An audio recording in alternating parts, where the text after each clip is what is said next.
So I'm Sarah Lubik. I'm the Director of Entrepreneurship for SFU and the Executive Director of the Chang Institute for Entrepreneurship, which is the interdisciplinary platform and home for all things across all disciplines that build the entrepreneurial mindset at SFU.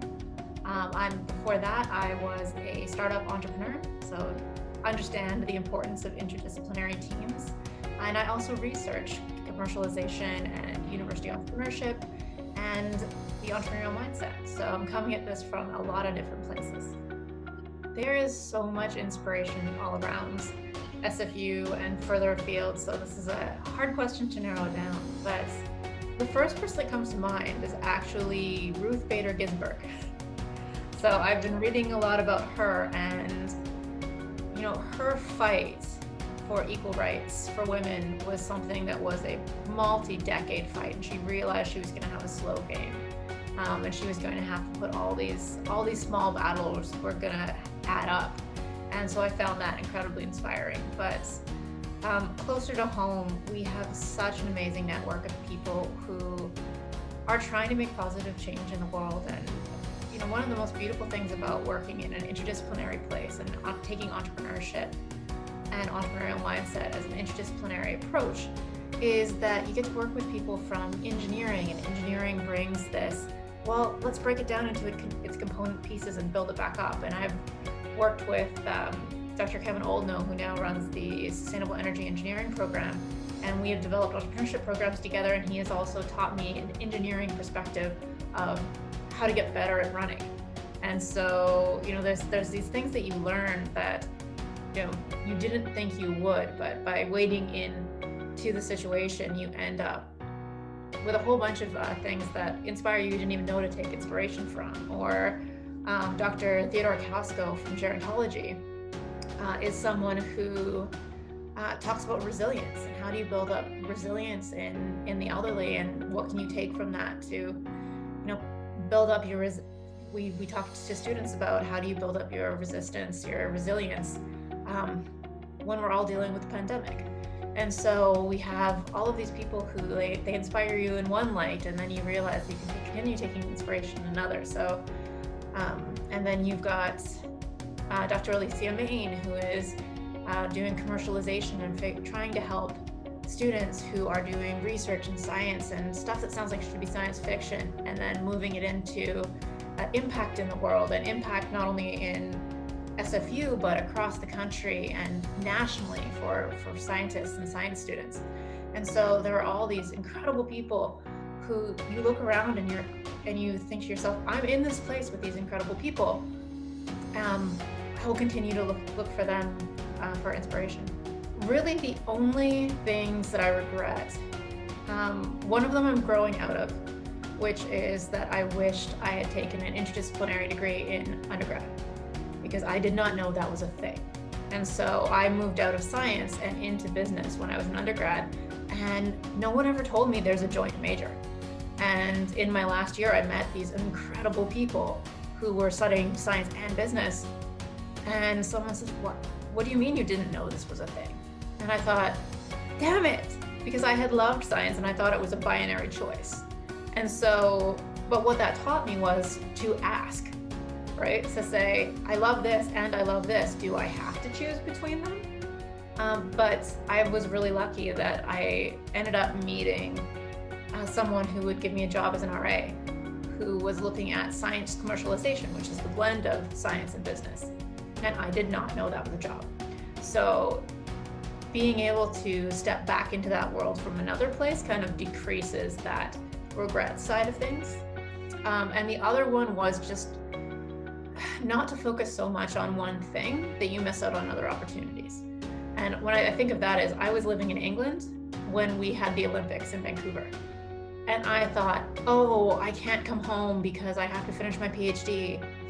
And it was amazing. Everyone who was here was like, this is such an amazing thing to be part of. And I thought, why did I think that I needed to be finished a week earlier? No one gave me that deadline. I gave me that deadline. So I thought to myself, like, asking yourself in that case, can you really not take the time? Can you really not make that time for something that's important to you? So I think those are the things where I kind of learned to question priorities, and also to question if that really was a rule, or if I accidentally made myself a rule and then followed it. But I don't have a lot of really big ones, because they all tend to be learning experiences. I've kind of had a strange relationship, or a cyclical relationship, with self-efficacy and with confidence, because I was really lucky to grow up in a very matriarchal family where I thought and could see that women could do whatever they wanted. And I never questioned that growing up. And I also have a dad who was always there to help me learn to build things and explore things, and have time to show me things that I wanted to do. And so I kind of naturally developed this external narrative that we could do whatever we wanted, and then built up the capability to do it through doing it. And that lasted most of the way through university, to be honest. And it wasn't until I got out into the business world and I started meeting people who didn't think that way and wanted to tell me and other people that you can't do it, and maybe you're the wrong person to do it. And I remember thinking, oh my gosh, because if you hear things like that enough times, you start doubting yourself and being told that you're not the right person for this, or women shouldn't be in this particular field, or what have you. But then being in the entrepreneurial world, getting introduced to the people who were taking those companies that sound like they should be science fiction and turning it into impact in the world, and people who were developing international projects to help startup companies and building things that had never been built before in order to make positive change in the world. Being in that community and having those people who would say, don't listen to them, that's silly. We will help you open these doors, and we will show you how to open these doors for others. Built that whole self-efficacy and resilience back, because a lot of it I shouldn't say just, because it's not a small thing, has to do with how you see your place in the world, and watching other people do it and seeing, oh, I could do that too, for sure. So if you're looking to develop your confidence, I think starting small is a really important piece. So starting with, if you want to, a place I always think of when we're talking about confidence is, say, something like public speaking, because public speaking scares most people. And you don't start by talking to 200 people. You start by first doing it in front of a couple of friends, right? And then maybe a club that you belong to. And then to a less clearly friendly audience, and then on, right? So you build yourself up and you give yourself steps. It's just like working out. You don't start by trying to deadlift 300 pounds. You start by deadlifting the bar, right? And you build yourself up. So confidence is like a muscle that you can build up in little steps. So don't expect to be perfect right from the get-go is one of the important ones. So break it down into little steps.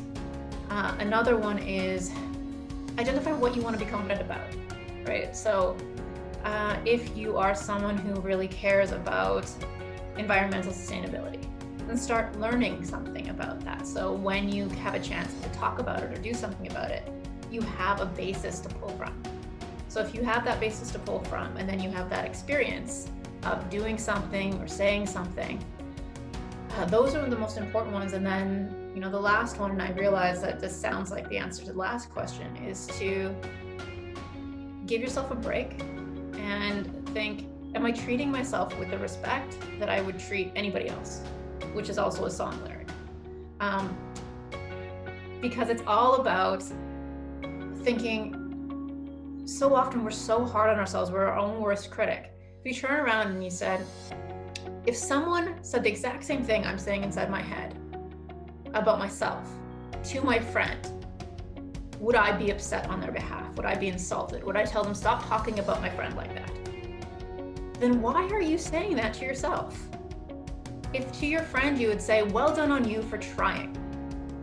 In a meeting or in class, it can be nerve-wracking to stand up and say, I don't get it, or I have a further question, or what have you. But then once you do it, it's not that scary. right? And then you build yourself up. And so being able to say, I would be proud of someone else for doing what I just did, for trying what I just tried. So I'm going to give myself that empathy, and I'm going to be proud of myself for trying. It's also important. It's a good little Jedi mind trick you can play on yourself.